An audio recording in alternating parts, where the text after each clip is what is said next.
한국 교회가 굉장히 급속도로 성장을 했습니다. 이 한국 교회가 급속히 성장한 게 1970년 이후입니다. 그 시기가 이제 한국이 경제 부흥이 굉장히 뜨겁게 타오를 때라서요. 그 시기에 한국 교회는 경제 부흥과 같이 그렇게 성장을 해왔습니다. 경제가 급속히 성장하는 7, 80년대 사람들은 전부 잘 살고 싶어졌어요. 그래서 성공하고 싶어졌고, 그리고 부를 갖고 싶은 강렬한 욕망들을 다 품고 있었습니다. 이런 그들의 기대를 교회가, 신앙이 채워줄 수 있다는 메시지들을 전했고요. 희망과 성공의 메시지들을 교회들이 끊임없이 그렇게 제공하면서 함께 성장하게 된 겁니다. 그런 이유 때문인지 지금도 교회는 기복신앙적 성향이 한국 교회의 주류가 되어져 있습니다. 생명의 가치를 두고 그 생명 속에서 우리가 성경적 가르침을 찾는 것보다는 우리의 문제를 해결받거나 또는 복을 비는 그런 기복적 신앙이 여전히 더 교회에서 요구받고 교회에서 그것을 채우기를 원하는 게 사실은 우리 교회의 모습인 것이 현실이기도 합니다. 제가 오늘 여러분, 그래서 우리도 시류를 좀 따라서요, 저도 우리도 좀 복을 좀 받아야겠다, 그 얘기를 좀 하려고 해요. 여러분, 제가 복 받으라는 설교는 아마 거의 처음인 것 같지 않아요, 여러분? 네, 그래서 우리도 한번 복 한번 받으십시다. 기대되시죠? 별로 안 돼요? 네. 오늘 본문 하나씩 한번 좀 살펴봤으면 좋겠는데요. 오늘 본문과 굉장히 흡사한 본문이 있습니다. 어디 있냐면 로마서 12장에 흡사한 본문이 있어요. 이 로마서 12장 외에 다른 본문에도 또 사실은 오늘 본문과 비슷한 것들이 굉장히 많아요. 이 얘기는 무슨 얘기냐면 오늘 본문이 초대교회 전승에서 가르침으로 굉장히 중요하게 그렇게 알려지고 가르쳐 왔던 말씀이다, 이렇게 이해하시면 될 것 같습니다. 표를 한번 한눈에 좀 보셨으면 좋겠어요. 이 8절에는 5개의 형용사로 된 헬라어가 있습니다. 마음을 같이하여, 동정하며, 형제를 사랑하며, 불쌍히 여기며, 겸손하며, 이 5개의 단어가 딱 모여 있어요. 그리고 9절에는 악을 악으로 갚지 말고, 욕을 욕으로 갚지 말고, 도리어 복을 빌라, 이렇게 한 문장 하나로 이렇게 가르침이 있고요. 이 8절과 9절에서 말씀하시는 게 로마서에서는 12장 9절부터 18절 말씀과 굉장히 흡사하게 되어 있어요. 어떻게 흡사한지 한번 보셔요. 오늘 본문에 마음을 같이하여는 로마서에서 12장 16절에 뭐라고 얘기하냐면 서로 마음을 같이하여, 동일하죠? 그 다음 오늘 본문에 동정하다 그리고 불쌍히 여기다라는 것은 우리가 로마서 12장 15절 너무 잘 아는 말씀인데요. 즐거워하는 자들과 함께 즐거워하고 우는 자들과 함께 울라, 이런 말씀이고요. 오늘 말씀에 형제를 사랑하며, 이것도 마찬가지로 형제를 사랑하며 우애하고 존경하고 서로 먼저 해라. 겸손하다도 마찬가지죠. 마음을 높은 데 두지 말고 낮은 데 처해라. 악을 악으로 갚지 말라. 도리어 복을 빌라. 똑같습니다. 무슨 말이냐면 이 로마서 말씀은 좀 더 깊고 더 넓어요. 오늘 말씀은 그 로마서 말씀 안에 그대로 다 들어가 있다, 이렇게 생각하면 됩니다. 이게 그러니까 베드로가 그냥 혼자 생각해서 하는 얘기가 아니란 뜻입니다. 그리고 이게 내가 혼자 하는 얘기가 아니라는 것을 다시 한번 명확하게 설명하기 위해서 하는 것이 뭐냐면 시편 말씀 34편 12절 이하 말씀을 인용해서 이게 이전부터 하나님께서 우리들에게 가르치신 우리 기독교 전승이다라고 그렇게 설명하고 있는 거예요. 여러분, 아까 처음에도 말씀드렸던 것처럼 오늘 말씀도 있고 로마서 말씀도 있고 다른 곳에서도 있어요. 신약의 다른 말씀도요. 그러니까 이거는 초기 기독교에서 가장 많이 계속해서 우리가 배우던 말씀이 오늘 말씀이었다, 이렇게 생각하시면 될 것 같습니다. 이 가르침의 뿌리는 어디에서 나오냐면 예수님의 가르치심의 정서라고 할 수 있는 산상수훈 말씀에 그 뿌리가 있어요. 이 산상수훈이 가장 먼저 시작하는 게 뭐냐면 팔복 이야기입니다. 여러분 아시죠? 네, 예수님께서는 팔복을 가르치시면서요, 지금까지 우리가 알고 있던 복의 개념을 완전히 바꿔버리셨어요. 사람들이 생각하는 복은 어떤 겁니까? 우리가 생각하는 복, 진짜 복이요, 많이 갖는 거죠, 풍성히 누리는 거죠, 높아지는 거죠. 이걸 위해서 우리가 복 얻겠다고 지금까지 계속 달려가고 있는 거잖아요. 근데 예수님께서는 8개의 복을 말씀하시면서 그 기준을 완전히 바꾸셨는데 그 정반대의 이야기를 하시는 거예요. 뭐냐면 너희들 복 받으려면 이렇게 해야 된다. 철저히 버려야 된다. 내려놓아야 된다. 낮아져야 된다. 비워야 된다. 참아야 된다. 깨끗해야 된다. 이걸 복이라고 가르치신 거예요. 여러분, 지금도 우리는 이해하기 어려운데 당시 사람들에게는 더 이해하기가 어려운 일 아니겠어요? 이 어려운 얘기를 당시 사람들에게 예수님께서 굳이 그렇게 하는 이유는 뭐냐면요, 하나님 나라는 지금 세상이 추구하는 것과 전혀 다르다. 하나님 나라는 완전히 다르다는 것을 분명하게 설명하고 싶어 하시는 거예요. 다르다. 얼마나 다른가? 완전히 정반대의 개념이다. 세상이 추구하는 곳에서 마음이 돌아서고, 그리고 돌아서서 하나님을 향하여서 우리의 마음을 드려야지만 그때 우리는 참된 하나님이 이 땅에 오셔서 우리를 위해서 죽으신 이유와 그 삶과 가르침을 통해서 얻게 되는 것이 그게 참된 복이다. 그렇게 예수님께서는 이 자신의 가르치심인 상상수훈의 첫 출발에서 이렇게 시작하고 있는 거예요. 초대교회 생각을 조금만 더 해볼게요, 여러분. 그때 사람들은 예수님을 따른다는 것 자체가 너무 어려운 일이었습니다. 고통스러운 일이었어요. 그러니 초대교회 사람들이 세상에서 우리가 지금 얘기하는 축복을 누린다라는 것은 상상할 수도 없는 일이었습니다. 만약에 지금 우리가 생각하는 축복을 그들은 누리지 못하고 살았어요. 그럼 그들은 전부 다 비참했을까요, 여러분?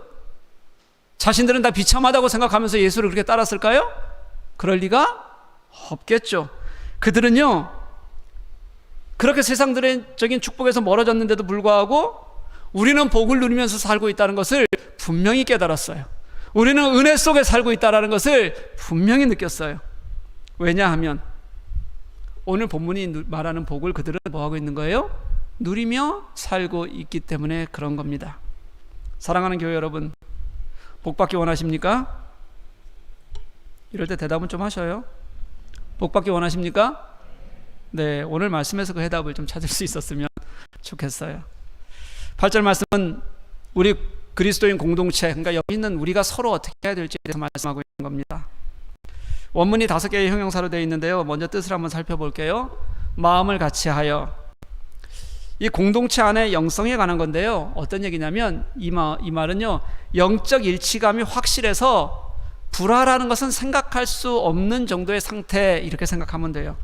비전이 바른 거예요. 비전을 향해서 생각하는 판단들이 비슷한 거예요. 그리고 그 안에서 노력하는 마음들이 같아요. 그러니까 싸움이 있을 수가 없는 거죠.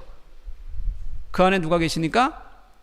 주님이 계셔서 주님으로 마음이 같이 되니까. 이 얘기예요. 동정한다. 이건 그냥 마음이 가는 게 아닙니다. 여러분, 우리가 그냥 보통 평범한 사람이라도 불쌍한 사람이 있으면 마음이 가요, 안 가요? 불쌍한 마음이 가죠. 평범하면 그래요. 약한 사람 보면 그냥 마음이 가요. 여기서는 근데요, 그렇게 참 안 됐다, 불쌍하다, 이런 마음이 아니라 이것을 넘어서는 감정이에요. 그냥 저 불쌍한 애가 아니라 같이 아파하고 같이 힘들어하고 같이 내 속에서 그와 같이 마음을 나누고 있는 걸, 이걸 동정하며 이렇게 표현하고 있어요. 그 다음 형제를 사랑하라.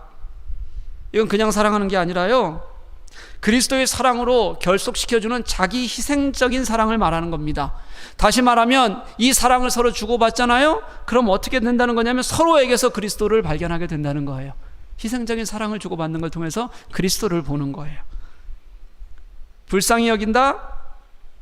이 스플랑크논이라는 단어 제가 몇 번 설명드린 것 같아요. 이게 뭘 얘기하냐면 내장기관을 얘기하는 단어예요.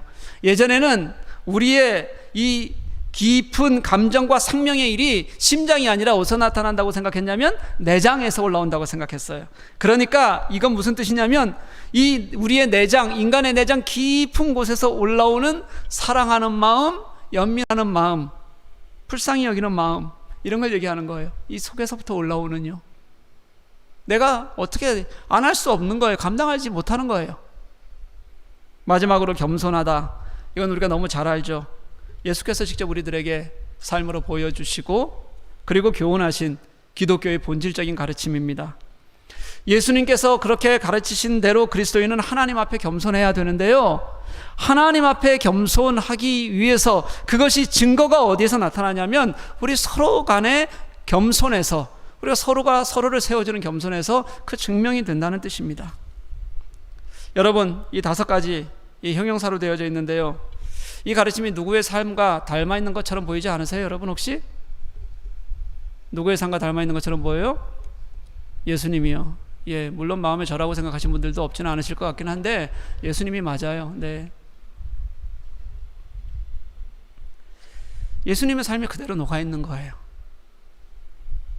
우리를 위해서 이 땅에 오셨고, 이 땅에 오신 예수님께서 당신이 걸으셨던 그 길 그대로를 오늘 그 자기 희생적인 삶을 우리들에게 보여주고 있는 것이 오늘 우리들에게 소개하는 이 5가지 이야기입니다. 여러분, 또 하나 좀 중요하게 볼 게 있는데, 오늘 베드로가 말하는 이 5가지 단어 중에서 첫 단어가 우리가 같은 뭐예요? 마음을 같이 하여잖아요. 이게 같은이라는 뜻의 호모스라는 단어하고요, 마음이라는 뜻의 프로네스가 결합이 되어 있는 거예요. 그래서 마음을 같이 하여 이렇게 돼요. 이 마지막 단어가 겸손하다고, 우리가 겸손하며 이렇게 표현되어 있는데, 이게 겸손한이라는 의미를 가진 타페이노스라는 단어하고요, 또 마음이라는 단어, 여기도 똑같이 들어갔어요. 프로네스가 같이 합해서 만들어져 있는 거예요. 그러니까 마음이 겸손하다, 이런 뜻이에요. 저는 이게요, 베드로가 의도한 거라고 생각이 들어요. 어떻게 의도했냐면, 너희 안에 이 마음을 품으라, 곧 그리스도 예수의 마음이니, 빌립보서 2장에서 우리들에게 말씀하셨던 그 예수 그리스도의 마음을 우리가 그 예수 그리스도의 삶에서 보고 그 마음이 우리에게 있으면 우리도 그 삶 안에서 그 예수 그리스도를 따라 그 살아가고자 하는 기독교의 가치들을 우리 속에서도 살아낼 수 있다. 그 마음을 우리가 함께 품고 살아가는 거다. 이렇게 프로네스라는 마음이라는 단어를 함께 두고 그 사이에 이렇게 넣고 있다는 것은 저는 의도한 것 같아요. 주님의 마음을 품으면 살아갈 수 있다는 거죠. 사라지는 겁니다. 그러니 사랑하는 교우 여러분, 우리 예수님의 마음을 품고 우리도 서로 마음을 같이 하시기를 소망합니다. 여러분, 같이 아파하십시오. 서로 사랑함으로 서로에게서 그리스도를 발견할 수 있었으면 좋겠어요. 내 속에 있는 깊은 곳에서의 긍휼함이 우리들에게 서로 보여줬으면 좋겠어요. 겸손하게 서로 섬길 수 있었으면 좋겠어요. 이게 교회가 당연히 예수님을 따라 해야 될 일이라는 거예요. 그걸 오늘 성경은 뭐라고 얘기하냐면 복이다, 이렇게 표현해요. 근데 여러분, 행하는 게 복이라고 오늘 말씀을 하고 있는데, 제가 말씀을 묵상하다 보니까 이런 생각이 들었어요. 이게 공동체 안에서 하는 거잖아요. 그럼 무슨 뜻이냐면, 누군가가 행해요, 나도 행해요. 근데 어느 순간 내가 그 맞은편에 설 때가 있잖아요. 그럼 누군가가 그 행하는 그것이 그 결과로서, 맞은편에서 내가 그 행함을 받는 결과로서의 복도 우리 그리스도인들은 같이 누릴 수 있게 된다는 거예요. 이게 공동체의 일이 되면 다른 누군가가 하는 그것으로부터 내 삶도 같이 도움을 얻는 겁니다. 내가 외로우면 누군가가 나를 위로하는 거예요. 내가 아프면 누군가가 진짜 같이 아파하는 겁니다. 내가 어려우면 누군가 손 내밀어서 같이 그 손을 잡았더니 손이 따뜻해요. 일어날 수 있는 힘이 생기는 거예요. 이게 바로 예수님께서 우리 그리스도인의 가르침, 그리스도의 가르침을 따라 사는 우리가 공동체로서 누리는 우리 안에서의 삶이고 우리 안에서의 즐거움이다, 복이다, 이렇게 얘기해요. 여러분, 이 복이 함께 이렇게 우리가 같이 누려지면, 행하는 것도 복이라고 얘기하는데 그것이 우리 교회 안에서 함께 나누어지면 얼마나 좋겠어요. 여러분, 그 복을 우리 함께 누리면서 사는 저와 여러분 될 수 있기를 주님의 이름으로 간절히 소망합니다. 9절 말씀 가면요, 교회 밖에 있는 이제 대적자들을 이거는 대하는 태도예요. 우리가 이 베드로전서 읽어오면서 이상한 사람들이 많았어요. 2장 12절의 말씀에 보면 악행한다고 비방하는 자, 우리가 악행하지 않았는데도 그들은 그렇게 비방한다 그랬어요. 그리고 2장 15절 말씀을 보면 어리석은 사람들의 무식한 말, 이렇게 얘기하는 게 있어요. 그들은 우리를 제대로 알지 못하면서도 어리석게 비방하는 사람들이 있어요. 교회를 적대적으로 생각하는 사람들이 그 시기에 너무 많았습니다. 그렇게 억압하는데요, 핍박하는데요, 고통스럽게 하는데 그들을 어떻게 대할 것인가? 9절 말씀은 이렇게 얘기해요. 악을 악으로, 욕을 욕으로 갚지 말고. 똑같이 하지 말라는 거예요. 여기서 악하게 한다는 것은요, 그 해악 때문에 내가 이미 손해를 입은 거라는 뜻이 이미 들어가 있어요. 금전적인 손해, 심리적인 손해 다 입었어요. 그럼 여러분, 해를 입으면 뭐 하고 싶어요? 복수하고 싶잖아요.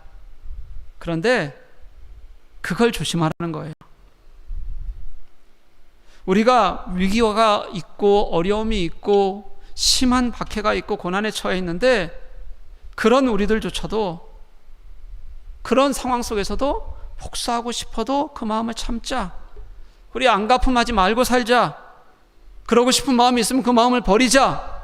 이렇게 하지 말자고 얘기하고요. 거기다가 하자고 하나를 더해서 추가를 하는데, 하자는 게 뭐냐면 도리어 우리가 그들을 복을 빌어주자, 이렇게 말해요.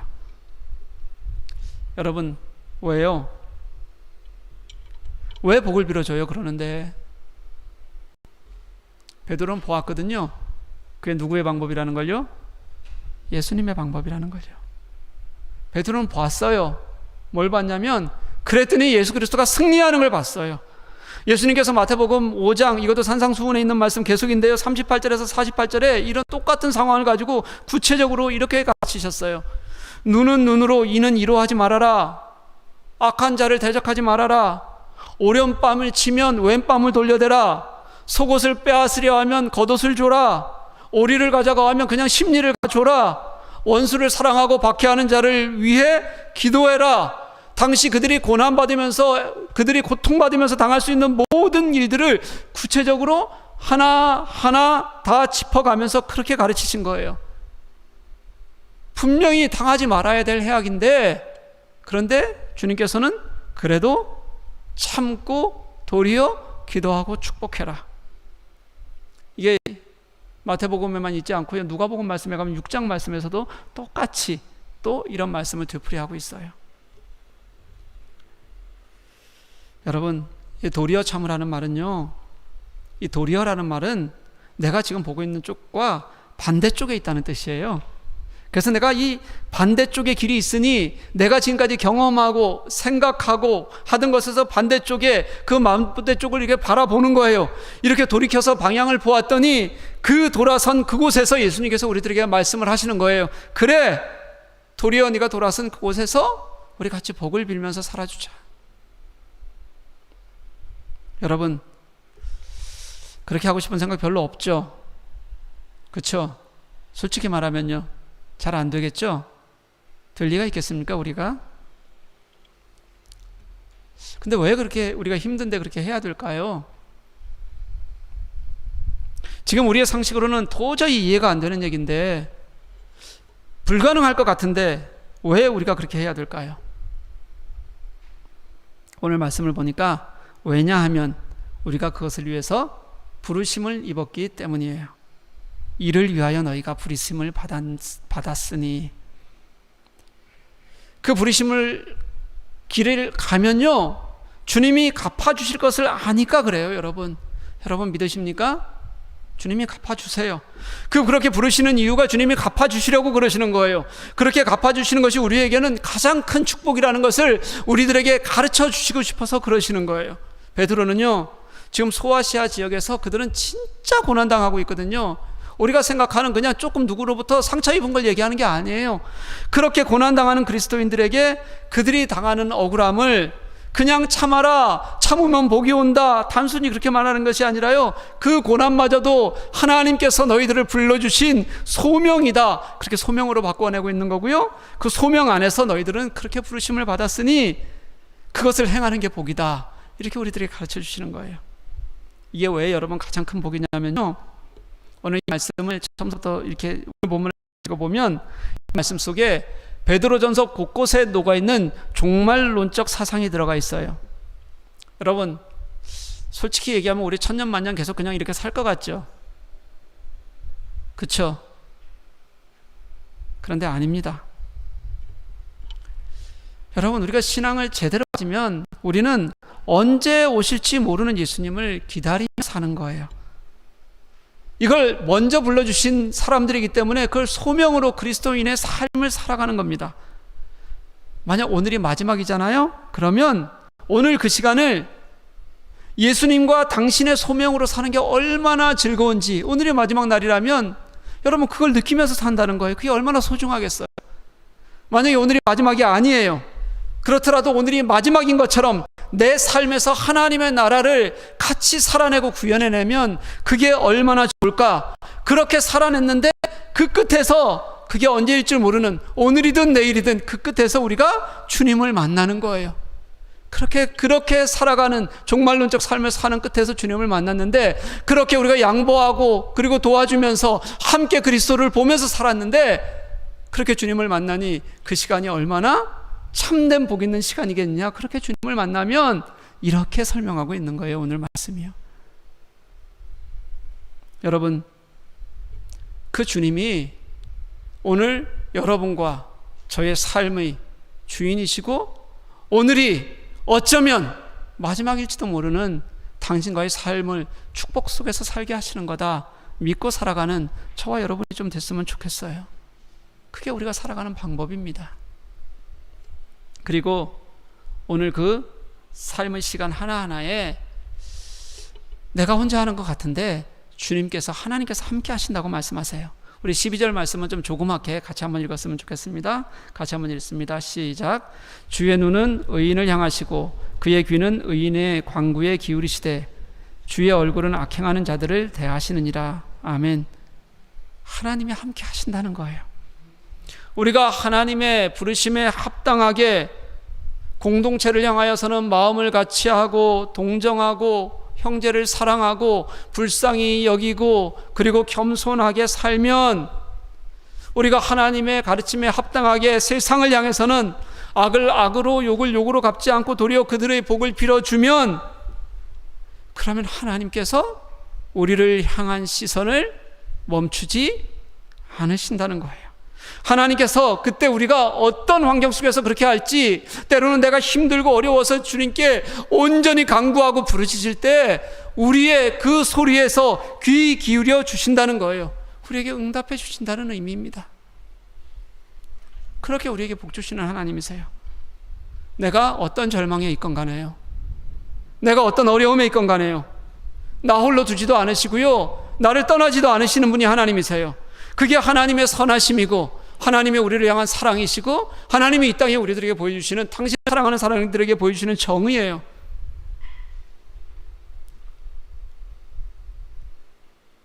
하지만 악행하는 자들을 향해서는 당신의 얼굴을 돌리시지 않으시고 맞대어서, 이게 그런 뜻이거든요. 내가 너 언제까지 그러고 있는지 보자, 맞대어서 끝까지 보신다는 뜻이에요. 그럼 어떤 게 진짜 축복받은 삶이겠어요? 사랑하는 교회 여러분, 복 받고 싶으십니까? 하나님이 기뻐하시는 자리, 하나님의 시선이 머무는 자리에 우리가 머물렀으면 좋겠어요. 우리가 하나님의 귀 기울이시는 자리에, 그 자리에서 하나님께 온전히 부르짖고 하나님께 기도했으면 좋겠어요.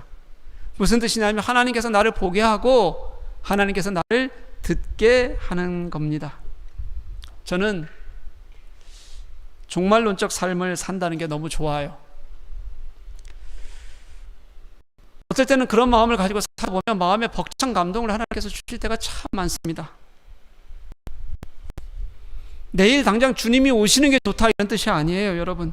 그게 아니라 오늘 내가 주님과 함께 살고 있다는 것을 문득 깨달을 때, 그 안에서 하나님께서 주시는 은혜가 있을 때, 그게 오늘이 마지막이어도 좋다고 생각하는 그런 마음의 기쁨이 될 때, 그때 감동과 있고 은혜가 있는 거예요.